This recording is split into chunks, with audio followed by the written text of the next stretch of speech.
अप्रकट में प्रवेश द्वार। शरीर की गहराई में जाकर मैं अपने शरीर के अंदर ऊर्जा महसूस कर सकता हूं, विशेष रूप से अपनी बाहों और पैरों में। लेकिन मैं अधिक गहराई तक नहीं जा पा रहा हूं, जैसा कि आपने पहले बताया था। इसे ध्यान में बदल दें। इसमें ज्यादा समय नहीं लगेगा।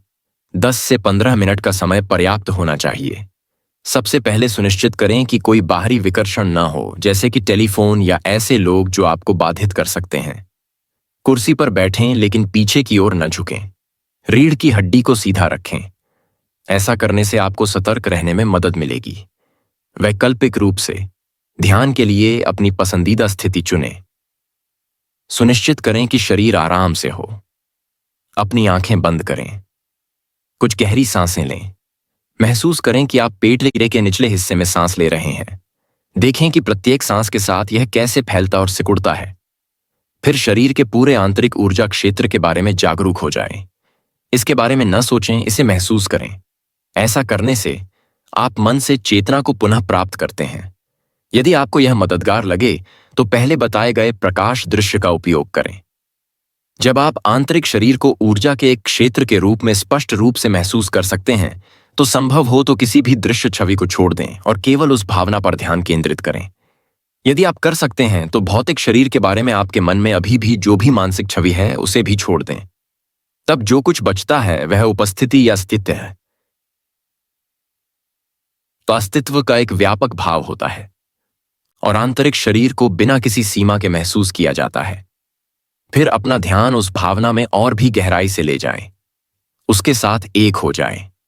ऊर्जा क्षेत्र के साथ विलीन हो जाएं, ताकि अब पर्यवेक्षक और देखे जाने वाले, आप और आपके शरीर के बीच कोई द्वैत न रह जाए। आंतरिक और बाहरी के बीच का भेद भी अब मिट जाता है। इसलिए अब कोई आंतरिक शरीर नहीं है। शरीर में गहराई से जाने से आप शरीर से परे हो गए हैं। जब तक आप सहज महसूस करें, तब तक इस शुद्ध अस्तित्व के दायरे में रहें। फिर भौतिक शरीर, अपनी सांस और शारीरिक इंद्रियों के प्रति फिर से जागरूक हो जाएं और अपनी आंखें खोलें। कुछ मिनटों के लिए अपने आसपास के वातावरण को ध्यानपूर्वक देखें, यानी मानसिक रूप से उन्हें लेबल किए बिना, और ऐसा करते समय आंतरिक शरीर को महसूस करना जारी से रखें। उस निराकार क्षेत्र तक पहुंच पाना वास्तव में मुक्तिदायक है। यह आपको रूप के बंधन और रूप के साथ पहचान से मुक्त करता है। यह जीवन है जो अपनी अविभाज्य अवस्था में है, जो कि बहुलता में विखंडित होने से पहले है।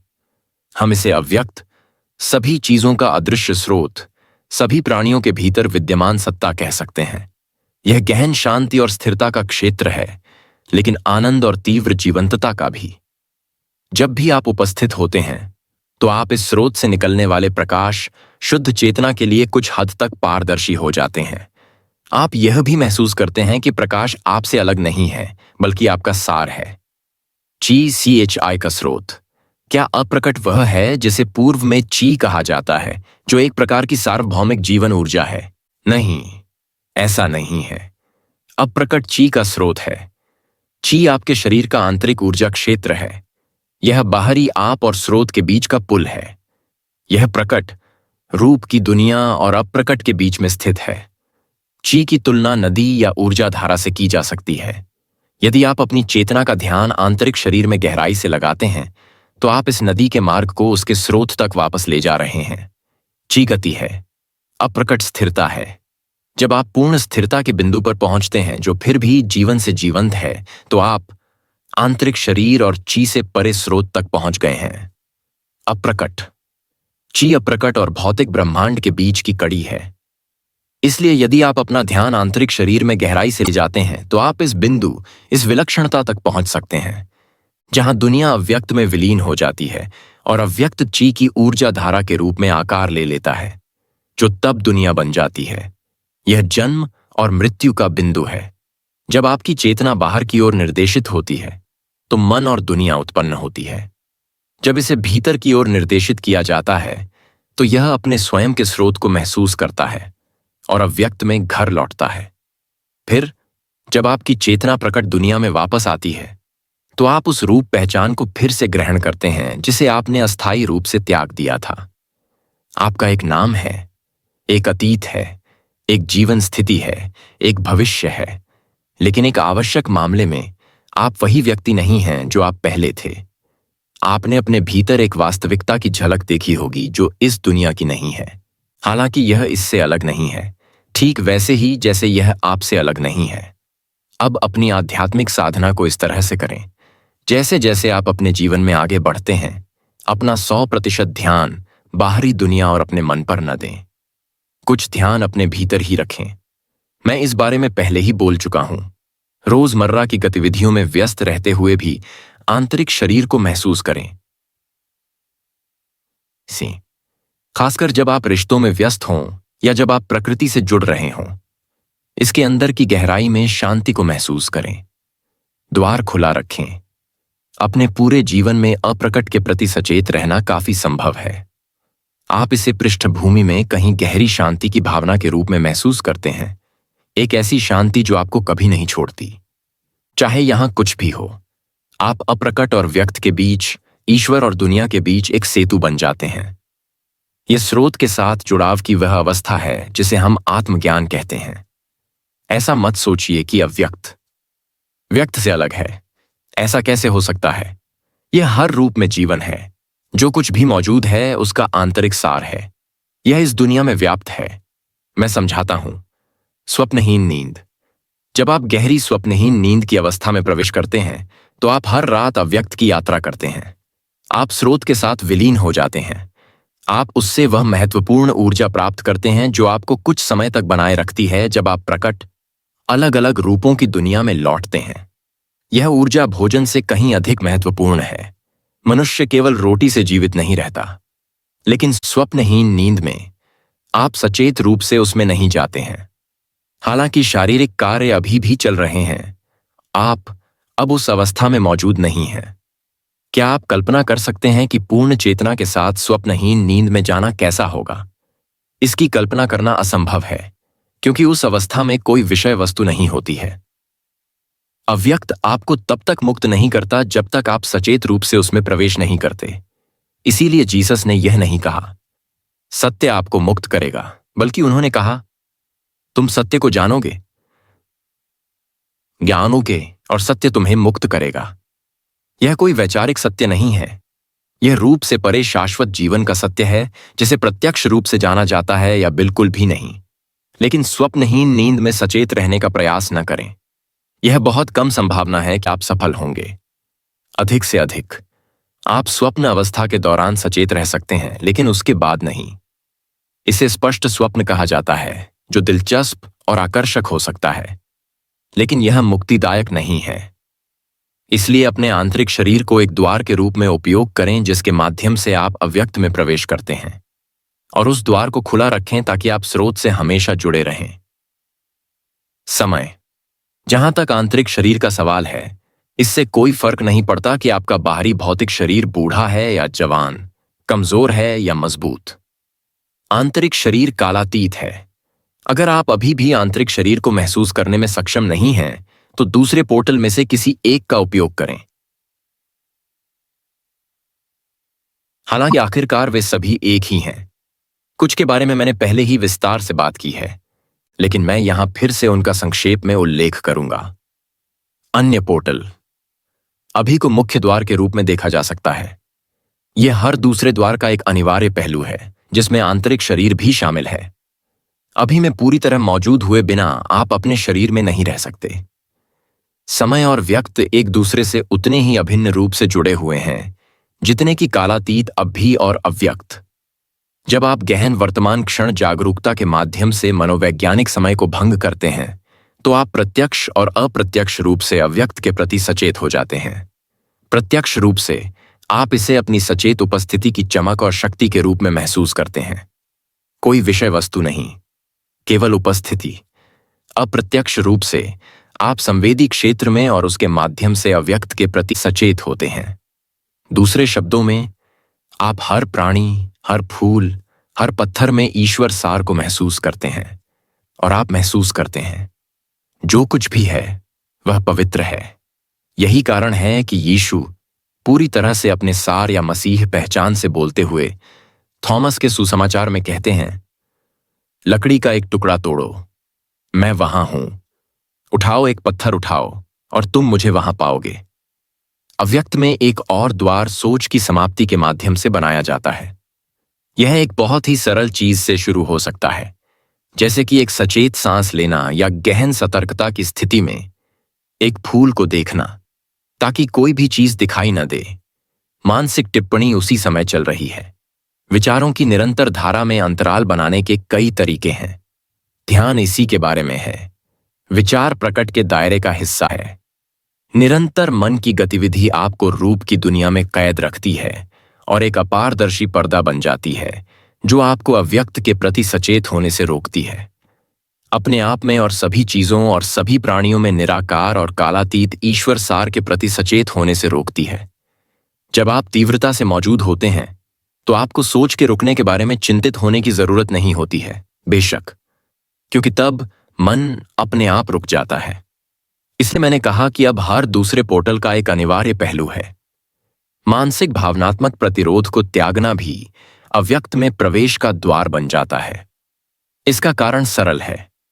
Time is money. आंतरिक प्रतिरोध आपको अन्य लोगों से, खुद से, अपने आसपास की दुनिया से अलग कर देता है। यह अलगाव की भावना को मजबूत करता है जिस पर अहंकार अपने अस्तित्व के लिए निर्भर करता है। अलगाव की भावना जितनी मजबूत होगी, आप उतने ही अधिक प्रकट से अलग अलग रूपों की दुनिया से बंधे होंगे। जितना अधिक आप रूप की दुनिया से बंधे होंगे, आपकी रूप पहचान उतनी ही कठोर और अभेद्य होती जाएगी। द्वार बंद हो जाता है और आप आंतरिक आयाम, गहराई के आयाम से कट जाते हैं। समर्पण की स्थिति में आपकी रूप पहचान नरम हो जाती है और कुछ हद तक पारदर्शी हो जाती है, जैसे कि यह थी, ताकि अव्यक्त आपके माध्यम से चमक सके। यह आप पर निर्भर है कि आप अपने जीवन में एक ऐसा द्वार खोलें जो आपको अव्यक्त तक सचेत पहुंच प्रदान करे। आंतरिक शरीर के ऊर्जा क्षेत्र के संपर्क में आएं, पूरी तरह से उपस्थित रहें, मन से अलग पहचान बनाएं, जो है उसके प्रति समर्पण करें।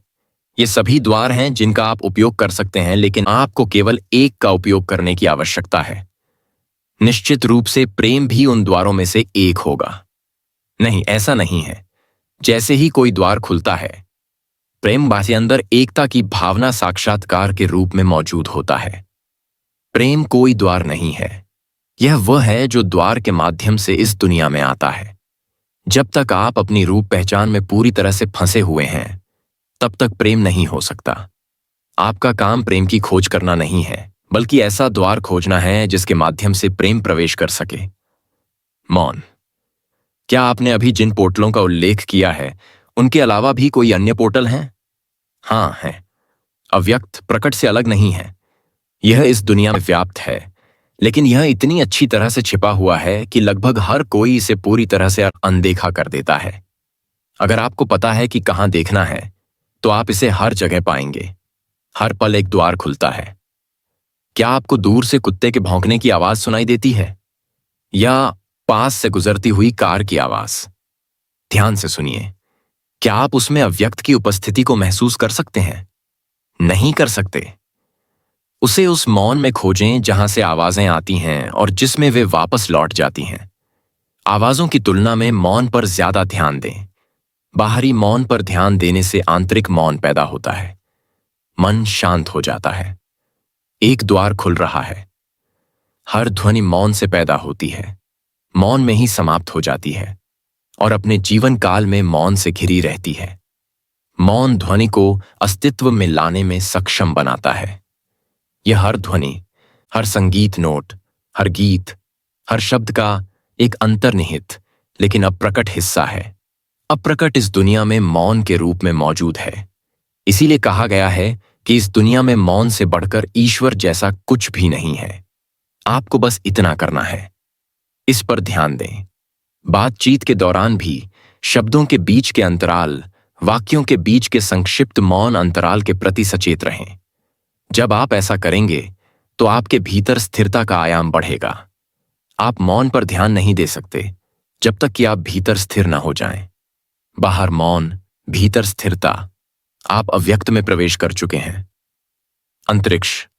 जिस तरह मौन के बिना कोई ध्वनि अस्तित्व में नहीं रह सकती, उसी तरह शून्य के बिना कुछ भी अस्तित्व में नहीं रह सकता, उस खाली स्थान के बिना जो उसे अस्तित्व में रहने में सक्षम बनाता है। हर भौतिक वस्तु या शरीर शून्य से उत्पन्न हुआ है, शून्य से घिरा हुआ है और अंततः शून्य में वापस चला जाएगा। इतना ही नहीं, बल्कि हर भौतिक शरीर के अंदर भी कुछ की तुलना में कहीं ज्यादा कुछ नहीं है। भौतिक विज्ञानी हमें बताते हैं कि पदार्थ की ठोसता एक भ्रम है, यहां तक कि ठोस दिखने वाला पदार्थ, जिसमें आपका भौतिक शरीर भी शामिल है, लगभग बहुत ज्यादा खाली जगह है। परमाणुओं के बीच की दूरी उनके आकार की तुलना में बहुत ज्यादा है। इसके अलावा हर परमाणु के अंदर भी ज्यादातर खाली जगह होती है। जो बचा है वह ठोस पदार्थ के कणों की तुलना में कंपन आवृत्ति की तरह ज्यादा है, एक संगीत नोट की तरह ज्यादा है। बौद्ध लोग इसे 2500 से ज्यादा सालों से जानते हैं। सबसे प्रसिद्ध प्राचीन बौद्ध ग्रंथों में से एक हाट सूत्र में कहा गया है, रूप शून्यता है, शून्यता रूप है। सभी चीजों का सार शून्यता है। अव्यक्त केवल इस दुनिया में मौन के रूप में ही मौजूद नहीं है, यह पूरे भौतिक ब्रह्मांड में भीतर और बाहर से अंतरिक्ष के रूप में भी व्याप्त है। इसे अनदेखा करना मौन की तरह ही आसान है। हर कोई अंतरिक्ष में मौजूद चीजों पर ध्यान देता है, लेकिन कौन अंतरिक्ष पर ध्यान देता है? ऐसा लगता है कि आप यह कहना चाह रहे हैं कि शून्यता या कुछ नहीं का मतलब सिर्फ कुछ नहीं है, बल्कि कुछ नहीं है। इसमें कुछ रहस्यमय गुण है। यह कुछ भी नहीं क्या है? आप ऐसा सवाल नहीं पूछ सकते।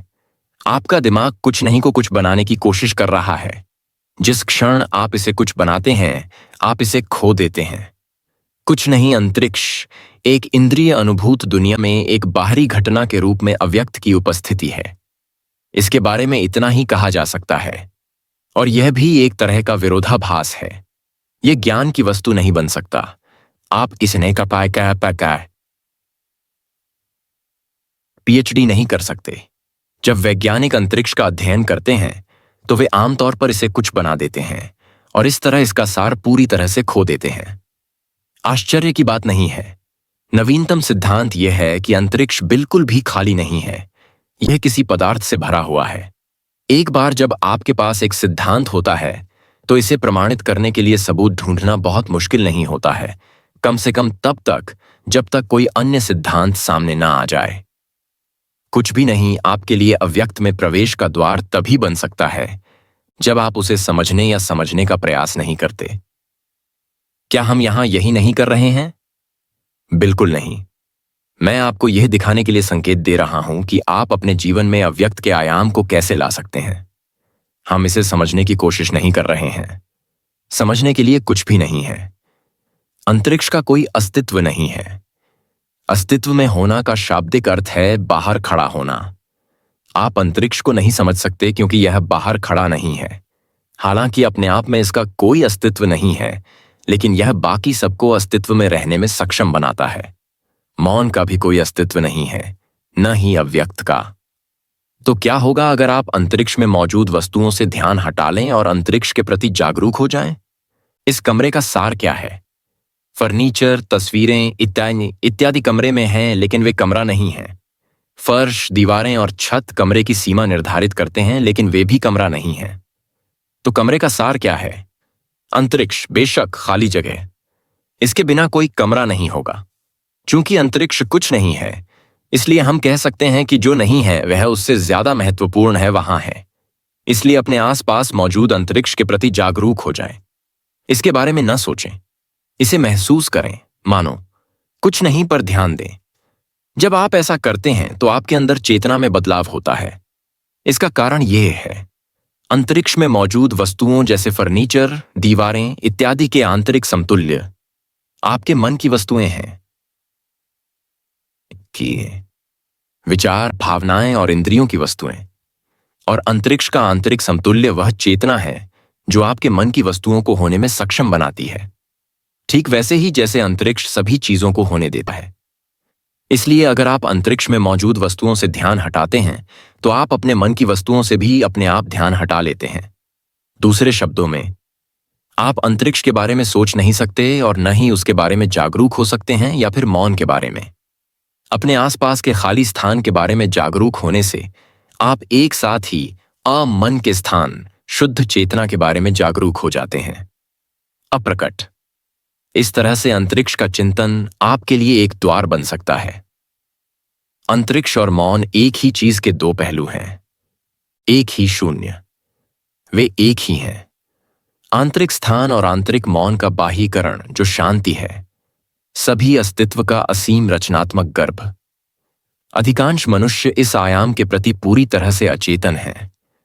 कोई आंतरिक स्थान नहीं है, कोई शांति नहीं है। वे संतुलन से बाहर हैं। दूसरे शब्दों में, वे दुनिया को जानते हैं या सोचते हैं कि वे जानते हैं, लेकिन वे ईश्वर को नहीं जानते, केवल अपने भौतिक और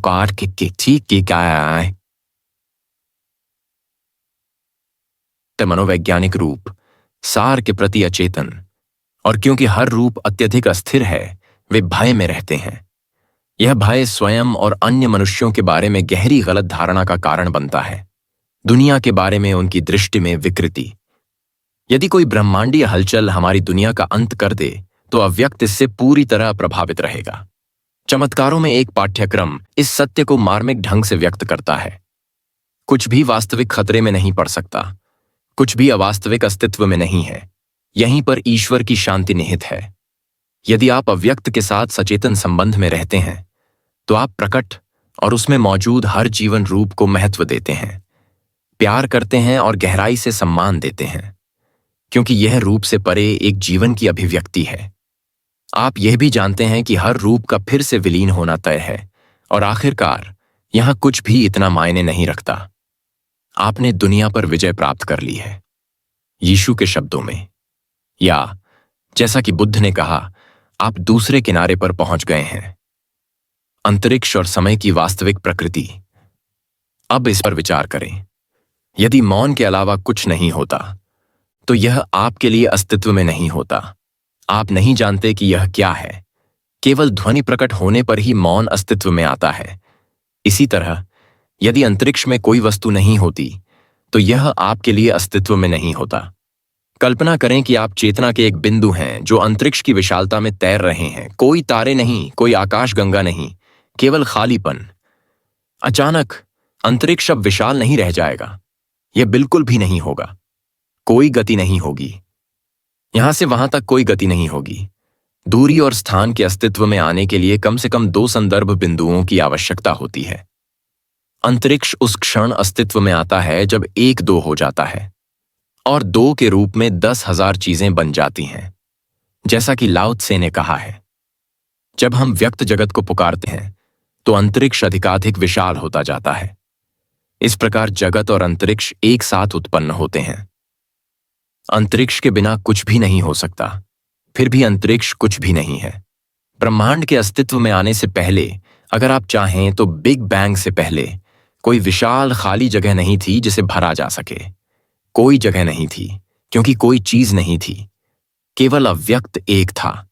जब एक 10,000 चीजें बन गया, तो अचानक अंतरिक्ष वहां होने लगा और कई चीजों को होने में सक्षम बनाया। यह कहां से आया? क्या इसे भगवान ने ब्रह्मांड को समायोजित करने के लिए बनाया था? बेशक नहीं। अंतरिक्ष कोई चीज नहीं है, इसलिए इसे कभी बनाया नहीं गया। एक साफ रात में बाहर निकलें और आसमान की ओर देखें। आप नंगी आंखों से जो हजारों तारे देख सकते हैं, वे वहां मौजूद चीजों के एक छोटे से अंश से ज्यादा नहीं हैं। 1 अरब आकाशगंगाओं को सबसे शक्तिशाली दूरबीनों से पहले ही देखा जा सकता है। प्रत्येक आकाशगंगा एक द्वीप ब्रह्मांड है जिसमें हजारों लाखों तारे हैं। फिर भी जो चीज और भी विस्मयकारी है, वह है अंतरिक्ष की अनंतता, वह गहराई और शांति जो उस सारी भव्यता को संभव बनाती है।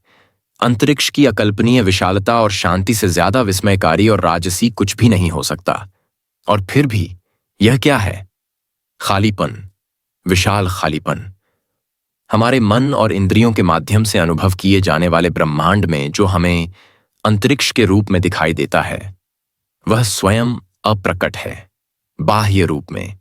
यह ईश्वर का शरीर है और सबसे बड़ा चमत्कार यह है, वह स्थिरता और विशालता जो ब्रह्मांड को अस्तित्व में लाने में सक्षम बनाती है, वह केवल अंतरिक्ष में ही नहीं है, बल्कि आपके भीतर भी है।